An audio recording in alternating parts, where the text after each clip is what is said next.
Guests and visitors, my name is Teresa Russell, Club President, and I'd like to welcome you all to the 5th meeting of the 49th year of the Dublin Worthington Rotary Club.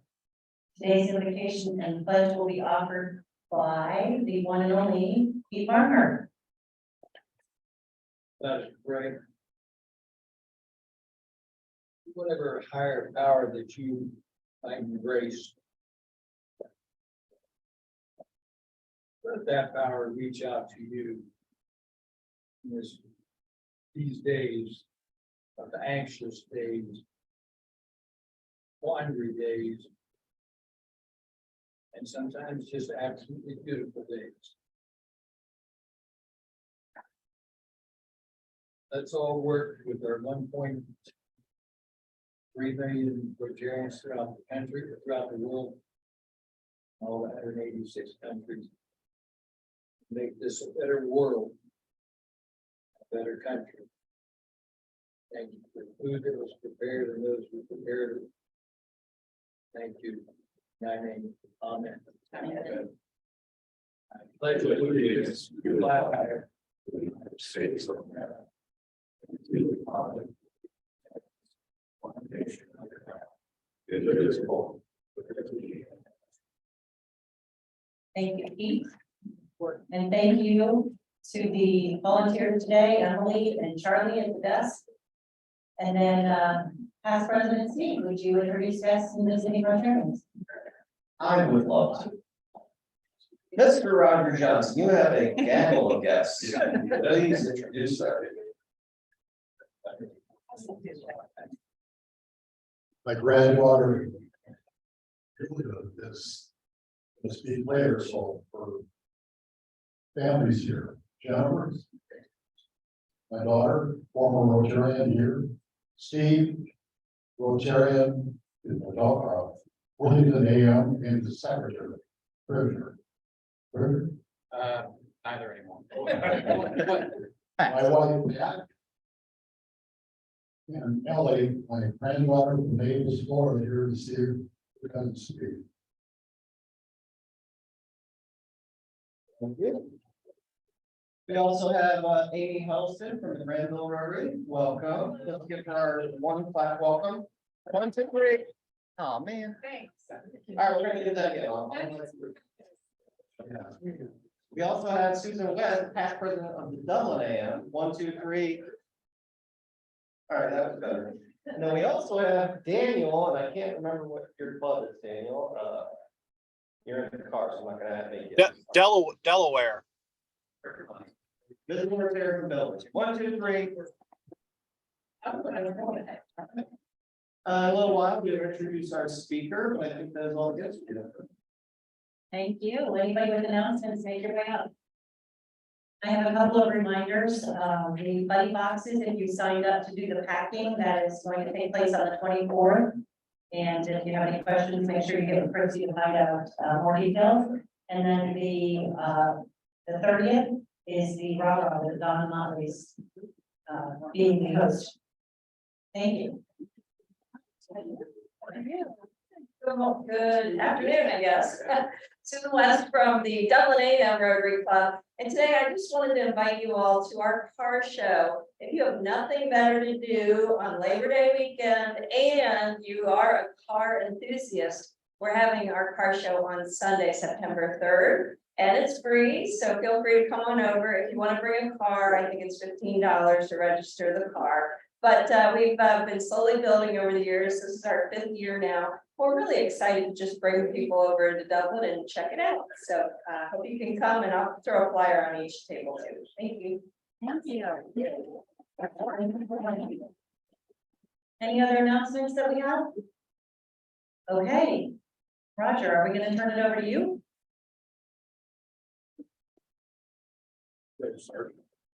Yeah, my gosh, I forget that every time. Wait, Mike Molson didn't show up yet. He is our sergeant today. Ken Gary. Big line. Any idea where Mike Molson for the sergeant is today? Oh, I didn't hear from him. He must be with Jerry Cass. Well, I'll tell you what, let's go in reverse order and see if he gets a chance to come in and figure it out from there. You go ahead, Roger. like to introduce my granddaughter Amelia. She spent the last 11 months in Spain as a Rotary exchange student. And Amelia goes to Columbus Academy as a junior. How many minutes do I have? How much do you need? It was like 5 to 10. Yeah, that's perfect. Okay.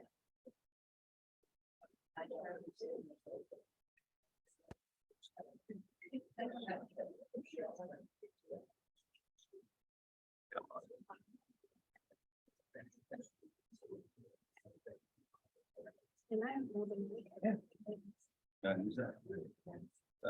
Liquor. Yeah. Perfect. Hi, I'm Amelia. I've spent my last 10 months in Spain and here's my experience. So my location, I was in a town called Elda. It's on the south of Spain.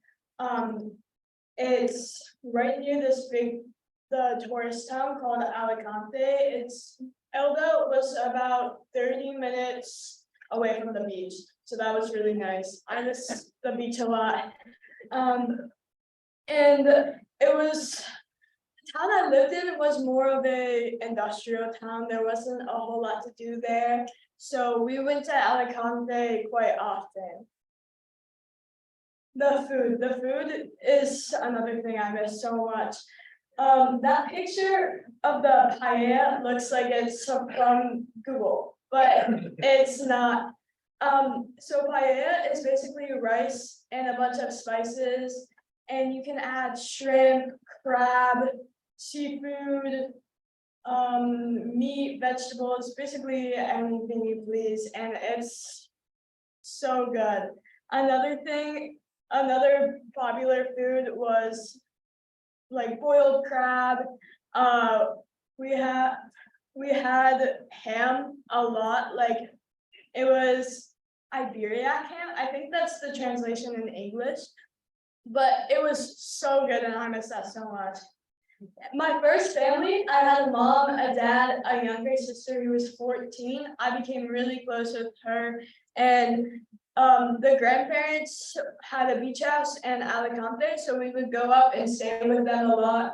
And then my second host family, I had a younger sister as well. She was 11 years old, and this family lived in the suburbs, whereas my other family had lived in more of the city. They lived in a small flat, and it was really nice having the difference of the housing. The other Rotary exchange students, one of them, the guy, he was from Colorado. The redhead girl was from Finland, and the other one was from Denmark. And at these times, the other exchange students become your best friends. They're the ones that you rely on. They're like my siblings, honestly. Like I could count on them to do anything. And although we did have a lot of Spanish friends, like in school, they were always studying all the time. So we hung out a lot.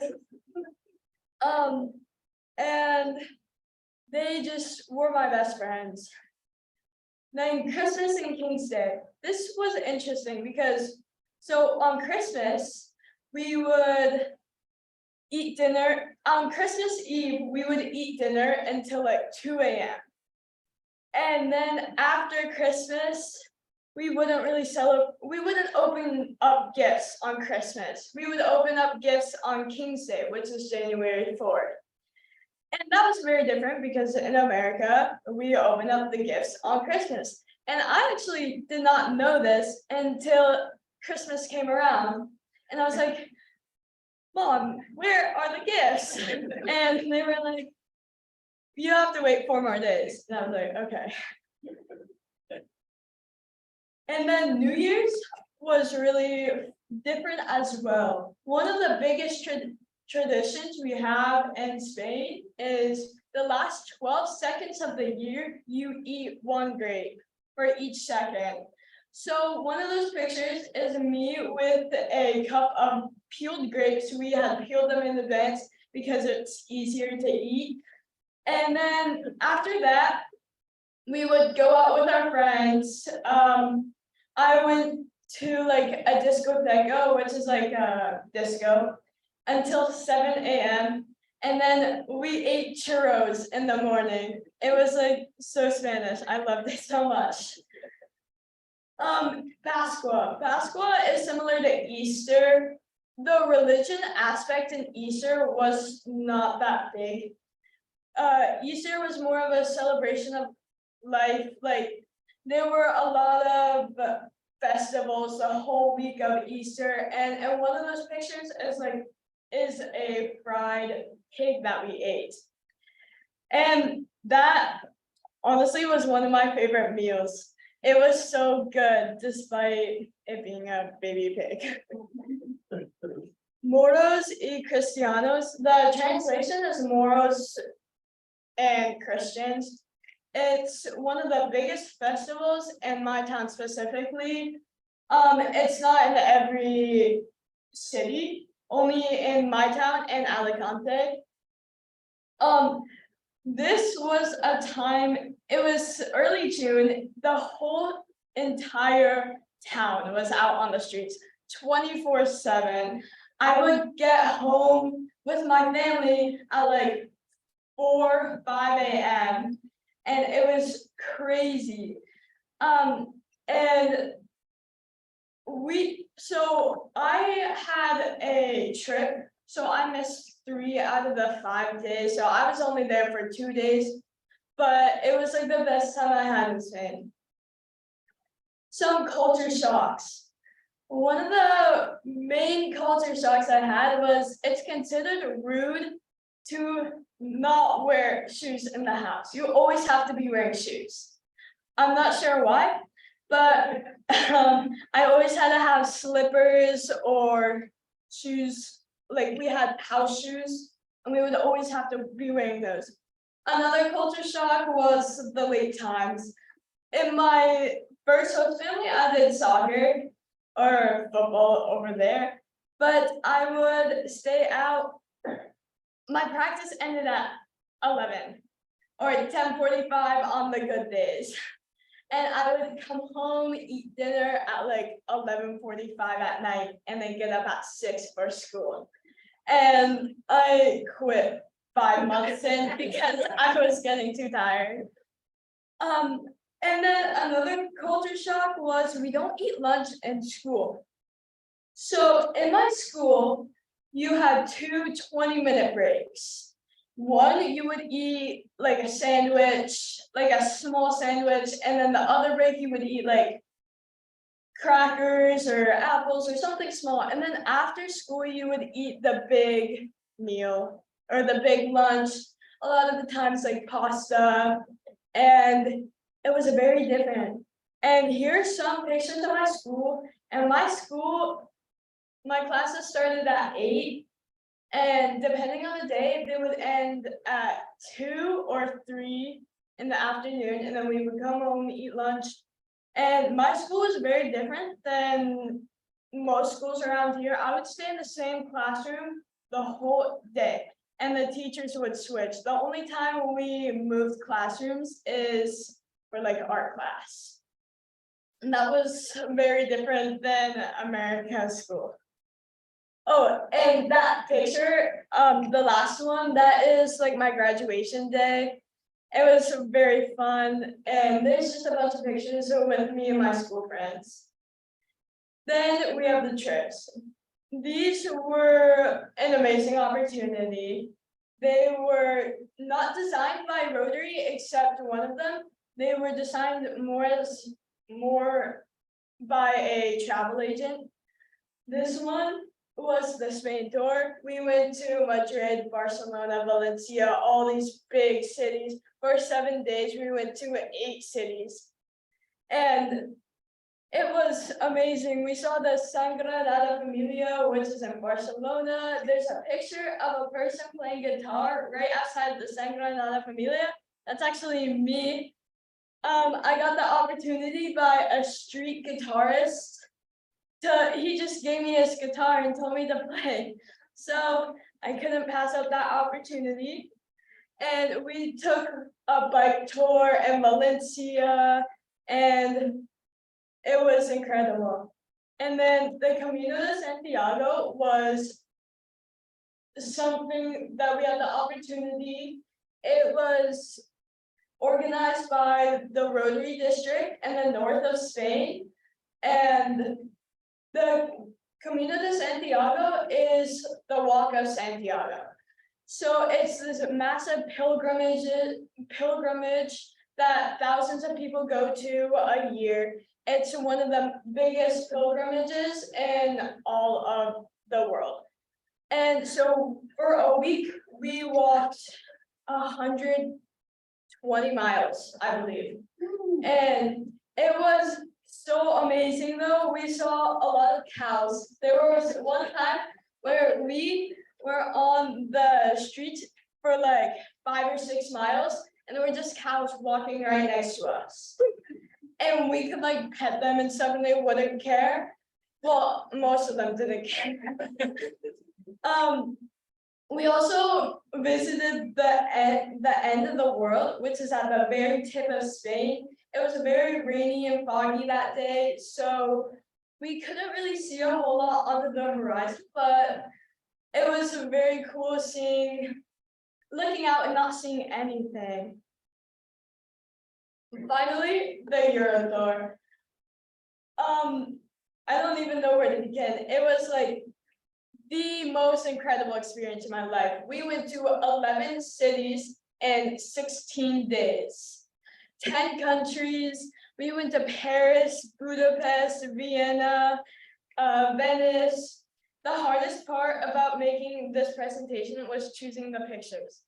So if you'd like to see any more pictures from any of these trips or just from my exchange in general, you're more than welcome to. I'd love to show anyone pictures. My favorite city though was Budapest. I want to go study there in college. There's no words to describe it. Like, it leaves me speechless. Anyways, so that's my exchange. And thank you for listening. And Thank you.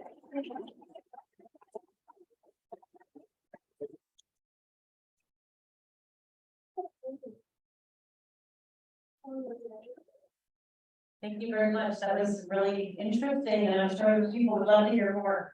Darnell, would you like to come up to introduce our speaker?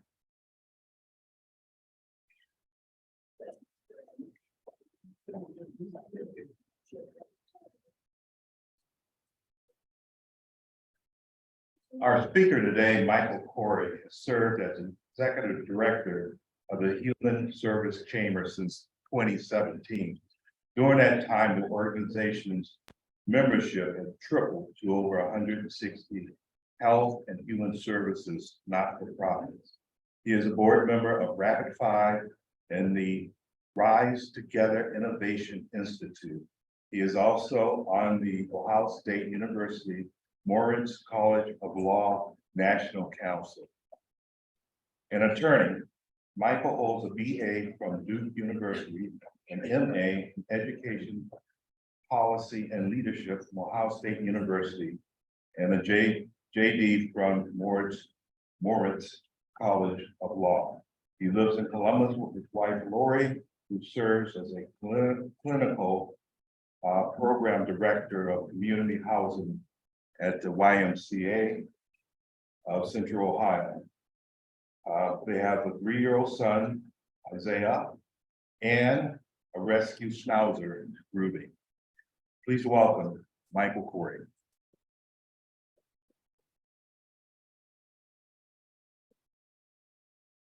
Well, good afternoon, everybody. Thank you so much for having me. I'm actually a Columbus Academy alum myself from 2001, which keeps getting further and further away. Thank you. I'm extremely jealous of your trip. I've been to Spain once. My wife and I went a couple years ago before we had a kiddo, and the Sagrada Familia was just blew me away. I remember just sobbing when I walked in. I was just, what's wrong with you? It's so pretty. It's beautiful. If you haven't been to Spain, make sure you go to that. If nothing else, it's a church that's been under construction for what, 250 years or something seemed like that. 400, and it's not a traditional church that you would go to in Europe. They paint with the stained glass windows. So you walk in, the sun has just made this kaleidoscope of colors. It's spectacular. Anyway, I'll stop talking about Spain. That was your job. So my name is Michael Corey, and I run something called the Human Service Chamber, which is essentially a chamber of commerce for about 190 health and human services nonprofits. And they're nonprofits that you would recognize, like the YMCA, Goodwill, Mary Haven, and a lot of really tiny nonprofits as well that I doubt any of you have heard of. And I'm going to try to talk to you today about the state of nonprofits in Columbus. And I'd love for you to feel free to interrupt me with questions, thoughts, ideas, frustrations. You can throw things at me. I don't care. I'm used to it by now. And I'll try to give you a full sense both of our organization as well as the state of nonprofits in this community with this chat.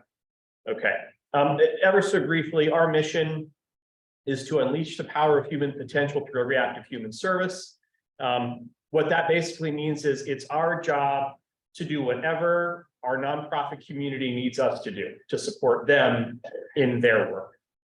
I talked a little about our members. It's a very diverse group of organizations, both in their size and in the scope of work that they do.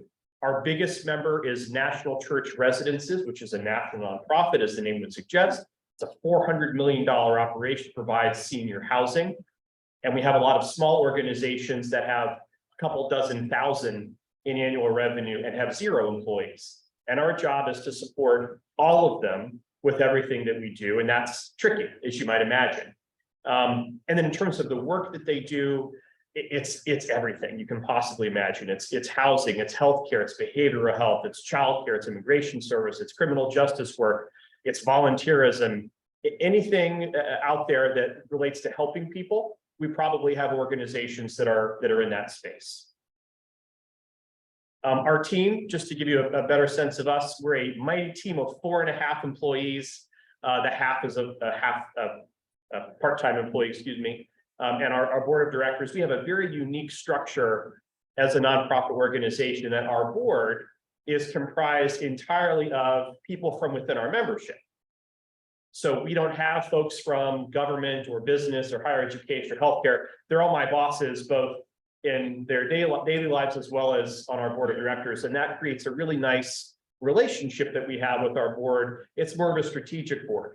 If any of you have served or are serving on boards, you get asked to fundraise a lot, right? I don't have to ask my board for that, and they love that. They love that they don't have to add to their work by raising money for us to. They provide strategic counsel as we try to do our work as best we can. They're probably calling to yell at me for something right now. Okay, so the services that we try to provide. Because our membership is so diverse and they have such different needs, and some of them are massive and have lots of resources, and some of them are part of national entities, like the YMCA is part of a national operation that you all know. We try to think of what we provide to them as a buffet. So they can walk through the buffet and they can take one of what we do, or they can take a little bit of everything that we do. And as long as they're full, we don't care. We just want them to be satisfied and happy. So the key thing that we do, the foundational thing that we do, that we've been doing since we were founded in 2010, is provide government relations at the local, state, and federal levels. And most of that is not lobbying. I love the fact that I don't have to lobby. My job is, in fact, to connect elected officials and their staffs, which is more important, with our nonprofits and vice versa, so that they can solve problems together or try to. So for example, in February 2020, before the world changed, Senator Portman reached out and said, I want to have a conversation about housing and evictions with some of the organizations that do that work every day. I'm going to write a bill and I want to hear from them before I write this legislation. So we convened 15 of our members that are in that space, and we sat down with Senator Portman and his policy director locally, and we had this wonderful conversation over the course of 90 minutes. And that legislation didn't end up going anywhere because COVID happened and that derailed everything. But that's the kind of thing that we're here to do in the government relations space. Professional services. This is a newer area for us, but what this basically means is how can we provide back office supports for nonprofits and save them time and money, but still give them access to the professional services that they need. That's a fancy way of saying we bring law firms, financial supports, cybersecurity supports, development, accounting, et cetera, to them, and then they can use those resources maybe on top of the professionals they already have on their employee to save them time and money. So for example, we hired an HR firm in town called Clark Schaefer Hackett. And they provide a hotline for our members to call, free to our members, and they can get counsel on various HR issues. They can make them employment manuals. They can help them navigate small projects and things like that, all at zero cost to the agencies. Anything we can do to help supplement what they're doing, knowing that they don't have an army of people on their team just doing that work.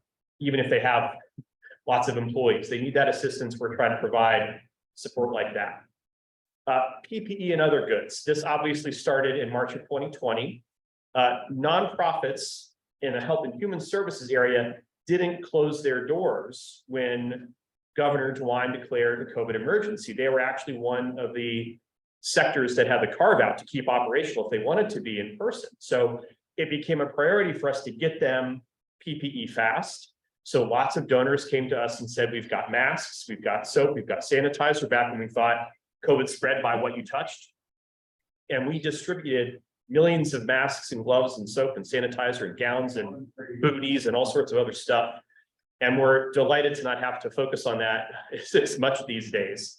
But now that's transformed into corporations giving us furniture and goods as they are not keeping their physical office spaces as much as they once did. They want to give it away, so we're managing that. Chase called us the other week and they've got 150 unused, unopened computers that they had bought for their associates to use for working from home. They don't need them anymore because they're back in the office, so we're going to route them out to our members. So it's stuff like that that we can do. Fourth is convening. We have monthly membership meetings, bringing in guest speakers, just like you all have guest speakers regularly too. And then communicating. We email our CEOs about once a day, trying to give them resources, insights, analysis, opportunities, et cetera. And they're sick of hearing from us, but that's the most important thing that we do. Because no matter what the nonprofit CEOs need, they all need information so that they can make the decisions they need to make to run their business. It just happens to be a health and human services nonprofit. Okay, let's talk about the state of the sector.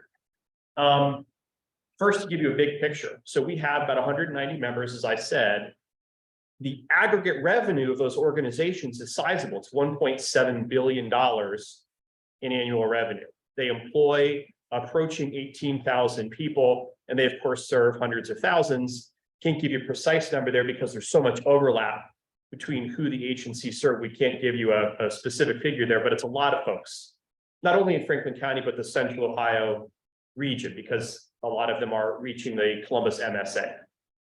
We actually have an economic impact report coming out later this month on the economic impact of Franklin County nonprofits. It's $2 billion every year in economic impact from health and human services nonprofits just in Franklin County. Okay, so obviously COVID hit our sector hard like it hit everybody else's. And we've been surveying the heck out of our folks, trying to keep our finger on the pulse of how it's going for the people they're serving, as well as how it's going for the agencies themselves. And I just want to give you a few points in time before I delve into where things are at today. Obviously, there was a massive federal government and therefore state and local government response in 2020 with the CARES Act. And then a year later, the American Rescue Plan Act. But these figures I'm going to start with are from last year to give you a sense of how tricky it's been for the sector since the COVID piece became less of an emergency in the wake of vaccines and wider immunity in the population. So in May of last year, we surveyed our members and got responses from 89, trying to figure out where things were at. And the biggest challenge then is the biggest challenge today, and it's workforce. It's workforce. they're having a heck of a time finding and retaining talent. And the primary reason is what? Salary. On the salary side, it's very hard for them to be competitive with all of their peers that have been doing the same thing, struggling to claw workforce back and keep that workforce.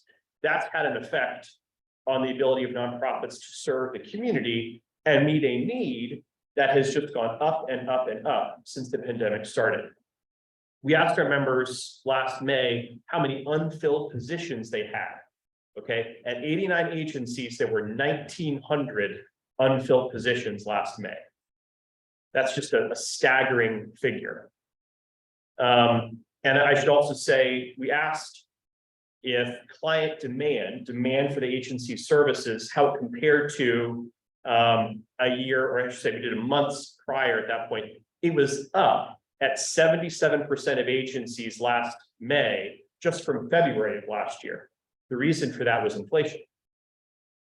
Because if you recall, inflation really spiked when Russia invaded Ukraine. And that put a huge burden not only on people, but on the agencies that serve people. Costs went up for nonprofits when that happened, and the demand on nonprofits went up, so costs went up because of that too. It was a really difficult confluence of circumstances.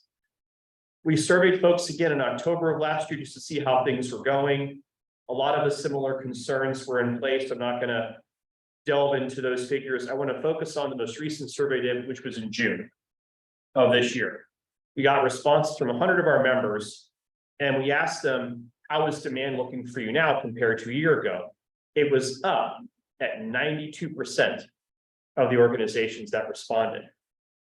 And that's a little bit counterintuitive, because if you look around, things are a lot better than they were a year ago. Inflation is easing, the economy is still somehow churning along. There isn't COVID beating us up anymore. The reason for that is that inflation, even as it eases, doesn't have an immediate effect on folks' pocketbooks. It's been a gradual worsening that has built up over time, and agencies aren't expecting the demand for their services to go down until next year. So that challenge alone of so much more demand on the sector has been really substantial. The worst part of that, though, is that 70% of the organizations can't meet that demand now. And that's because of the workforce shortage that has persisted. It has improved, but it has persisted. The other piece of this that I want to flag is we asked how many of our members are expecting a deficit at the end of the fiscal or calendar year, and half of them are expecting a deficit. That gets into another challenge that we'll talk about in a little bit. The factors affecting the financial situation are, as what you would imagine, it's persistent inflation, workforce, revenue shortfalls, and that higher demand that's really driving a lot of these challenges. We've been trying to raise the alarm bells on the workforce shortage, and it's not just a shortage locally for nonprofits, it's a national one.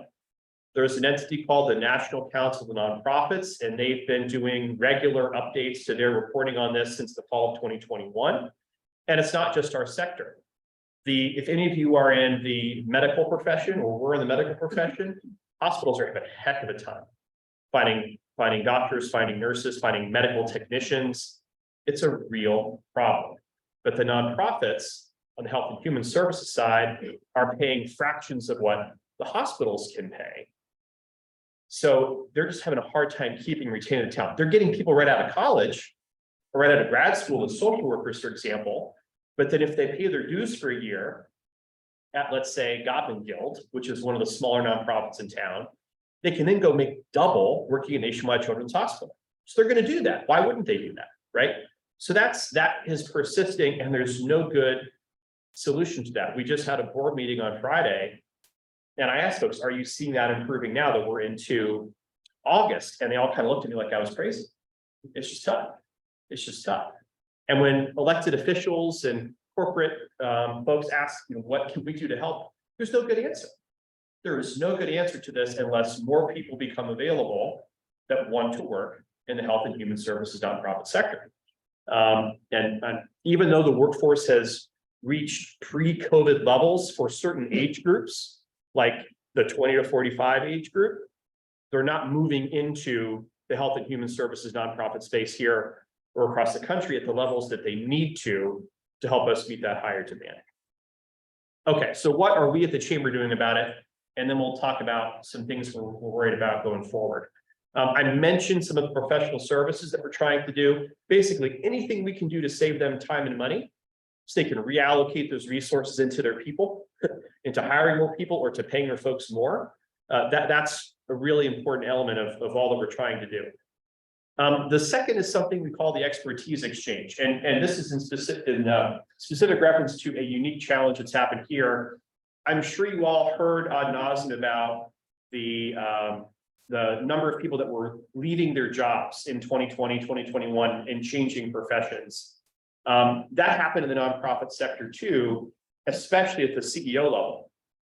So it's August 2023 now. Since February 28th of 2020, we've had turnover at the CEO or ED spot at 55 of our 190 organizations.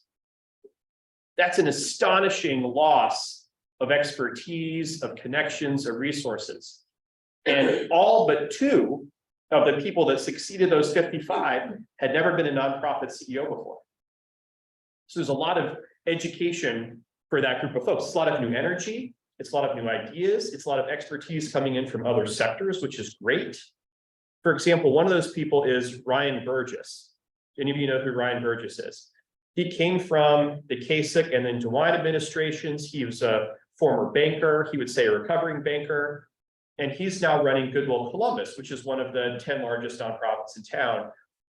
But he can bring to bear certain expertise that other new nonprofit execs can't. So how do we help all of those nonprofit execs learn on the job, learn on the fly? It's this expertise exchange we've created where we've tried to make some infrastructure to help them talk to one another, learn from one another, the more senior nonprofit execs and the new ones. It's that capital of expertise that we're trying to fill. I mentioned economic impact report. We did that because nobody has that data of the kind of economic impact nonprofits have. And when we're talking to government folks and other folks that might invest in the nonprofits, they all just want to think about, I should say, they ask, what's the ROI? What's the return on investment we're going to get if we write you a big check? And the answer has typically been, we're going to help so many people with this issue or that issue. And that's great. We need to obviously center that in the conversations, but we have never been good as a sector of reframing it the way that the private sector does, that we're going to create this many jobs and this many tax dollars if you make this kind of investment. So that's why we did this report, and that's what we're trying to get our nonprofit folks to think about when they're going out trying to add to their facilities, to expand, et cetera. I'm going to skip a few of these and move into the issues to watch, because I think this is a more concrete part of the conversation. So I'm a recovering lawyer. I'm an only child. I'm Catholic. I am built to be a worrier. And these are the things that worry me the most about the sector going forward. What are the challenges ahead? And obviously, it's been a very tumultuous 40 or so months in the past. I think the next 12 months or so are looking pretty good. I think there's nothing on the horizon that is terrifying or that should be so turbulent that we're all going to have to brace for something. There looks like we're going to have a soft landing with the economy. It doesn't look like Putin's going to create too many more problems beyond the ones he's creating every day. So the things that are keeping me up at night right now are these. And I'm going to go out of order from what's listed. I referenced this before, so I'll start with it. It's a funding cliff that's coming for individuals and for the nonprofit sector. When the COVID emergency officially ended, a lot of supports to individuals ceased, okay? And that was part of the spike in demand we're seeing in nonprofits right now. But the other piece of this is all of the CARES money and American Rescue Plan Act money that has routed to and through states and cities and counties to nonprofits. That money's drying up. That has to be spent by the end of 2025, excuse me. It has to be allocated by 2024 and then spent by then 2025. That's a lot of money that was injected into the system here and across the country. And as that goes away, there will not be equal money on the other side of it.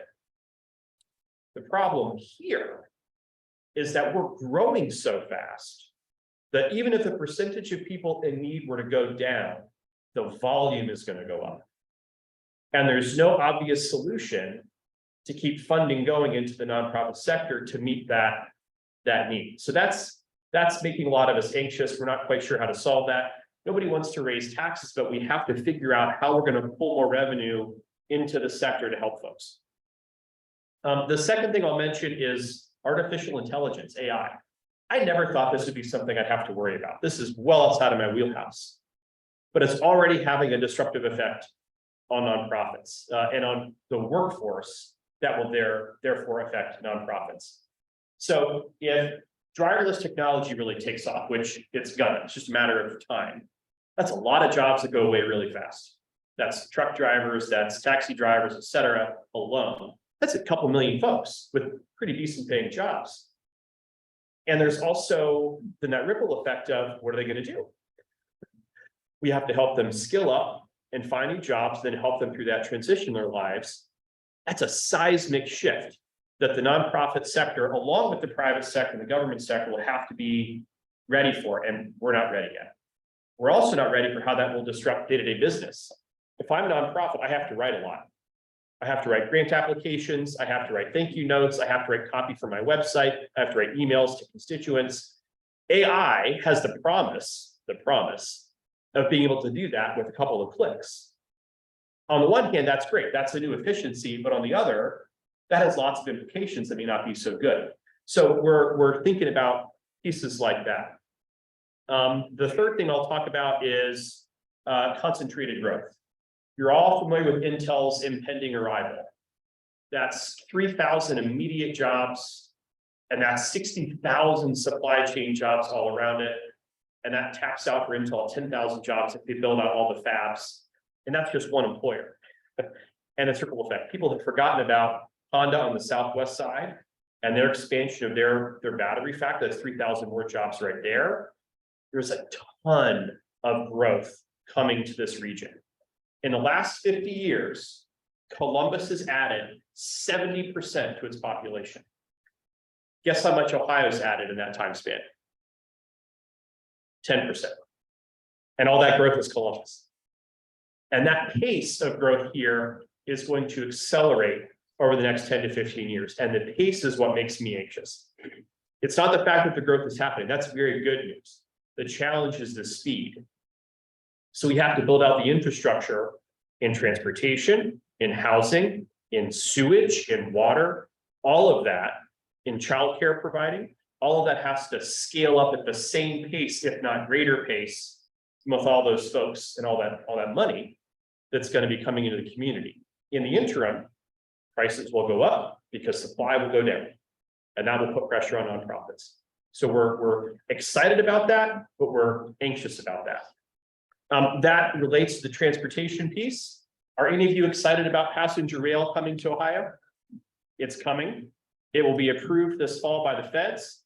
And then we'll have to figure out how that will operationalize in the state of Ohio, and then what will happen locally as well. What will the intra-city rail be? But public transportation becomes a really important part of what our sector can do too. If you look at where a nonprofit physically is located, they're all on bus lines. They're all on bus lines so that clients can get from A to B. That will accelerate when trains are operational in the city and the state as well. The last thing I'll talk about is global warming. Global warming, if you didn't think that it was coming before, you have to think it's here now, given all the things we can feel and see and taste over the last 6 months and its consequences. If for no other reason, the utility bills for nonprofits have been deeply challenging over the last year.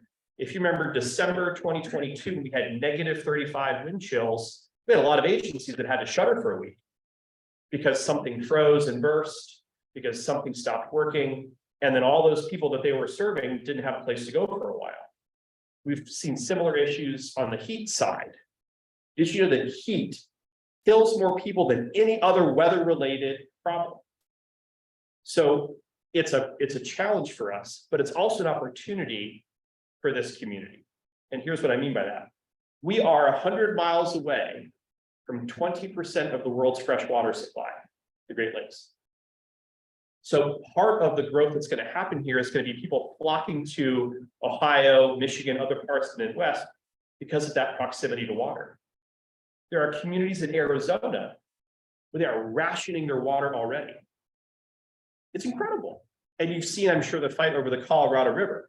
They're coming to Columbus. Intel came to Columbus because they need a lot of water to run those fabs, and we've got it here. And we've got it here. So how will that then dovetail into nonprofits in our work? It's all about that anticipated demand and being able to meet it, whatever that is. So those are the things that are keeping me up at night.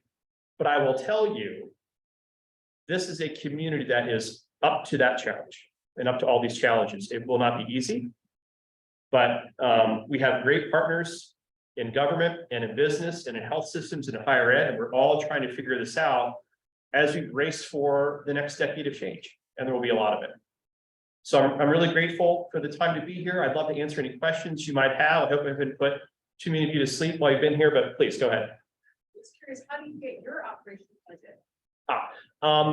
Two simple revenue sources. We charge dues of our member organizations. That's traditionally been the bulk.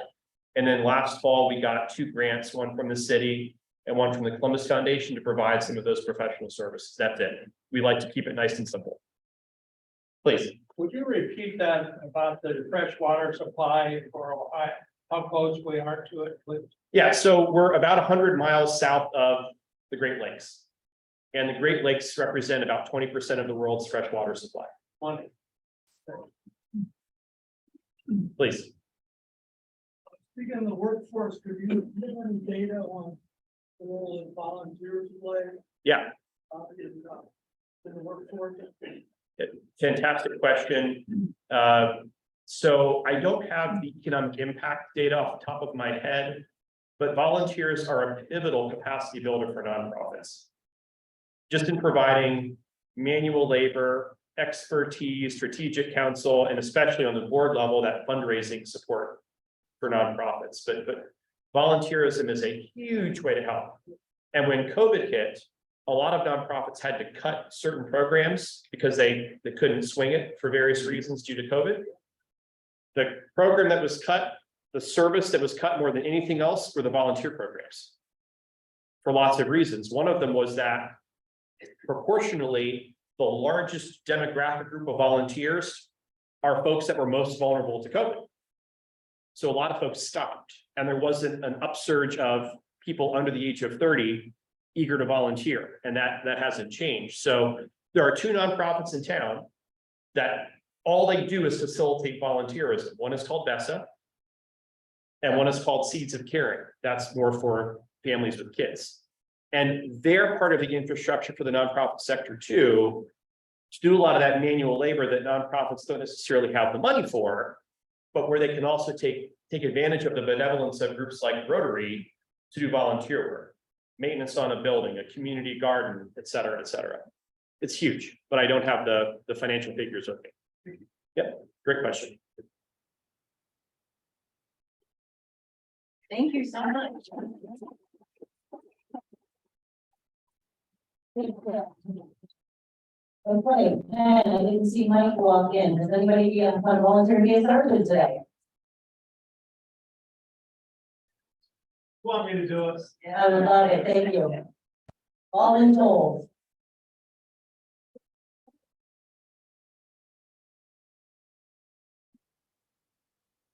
Thank you. Let's do this quickly. Who wants to get the pot? Tim Bush, you're back there. Get the pot, please. Did I hear that today's speaker is a Duke undergrad? Yes, sir. Sorry, I'm a Carolina fan. If you're a Duke basketball fan, throwing it down. I won't name names or anything, but George and Kip, if your phone went off during the meeting, it's $1. Yes. Happy dollars. You know the rule, George. Turn your damn phone off. Happy dollars. He's got one. I'm happy to say Barbara and I are celebrating our 30th wedding anniversary as of last month. Congratulations. Put your hand up. Well, I'm happy to report that our son, who back in February 4, when we came home from Florida, and he was hospitalized with MRSA, not only overcame MRSA one time, but he got it a second time and just completed that and is out of that. So I'm very happy. That's great news. Any other happy dollar? I'm just happy. Please that do. You got to know Amelia. You did a great job. I'm sure it's about your experience. Thank you. So when you went to Barcelona, did you go to the beach? We did not have enough time. If you've never been to I went to Barcelona, fantastic town. If you've never been to a Southern European beach, make sure you take lots of sunscreen because over there's a whole lot of body parts that don't normally see the sun. Of course. Very good. Saturday night, I had quite an experience. Wynn took me to the thing at Dublin.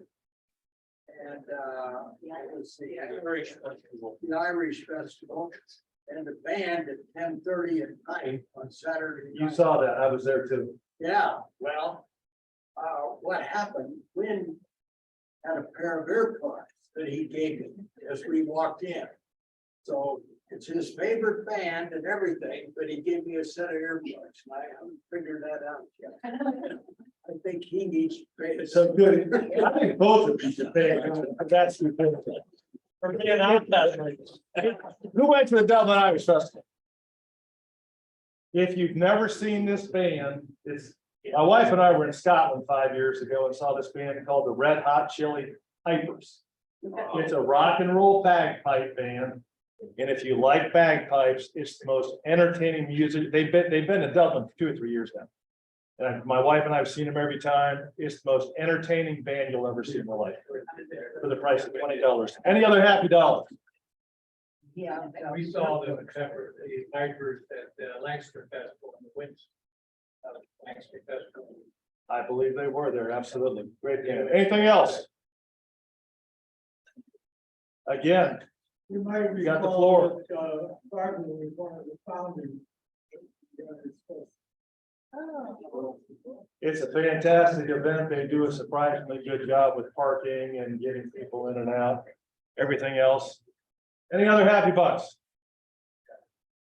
Let's get some money in there. Everybody throw in an extra dollar. See you next week. Thank you very much. Thank you. We have a raffle. We do. And there's a winner last week, $22 in the weekly and $23 in the big pot. Over here. Now, you so kind of stuff. And I'm okay for here. My name's not Jared. Okay. Last four, 9, 8, 5, 0.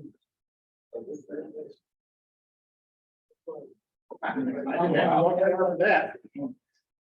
Okay, now you get to pull the next one, and then I'll give you your $23. There's your 23. And for the big pot, at $23, 9830.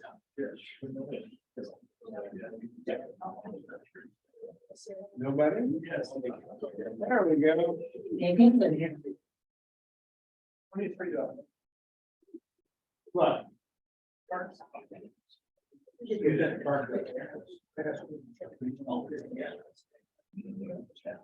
Work well. All right. Okay, we're at the end, please stand. And we'll do the four-way test for the things we think, say, and do first. Second. Third. And last. We are adjourned. Thank you.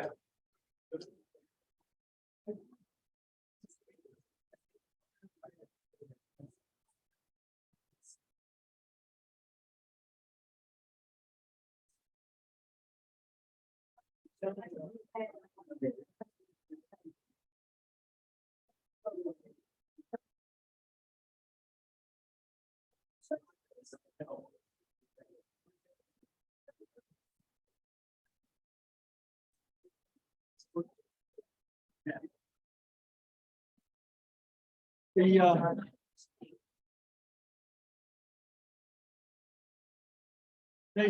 right now, I'm pretty much about it, but it seems that.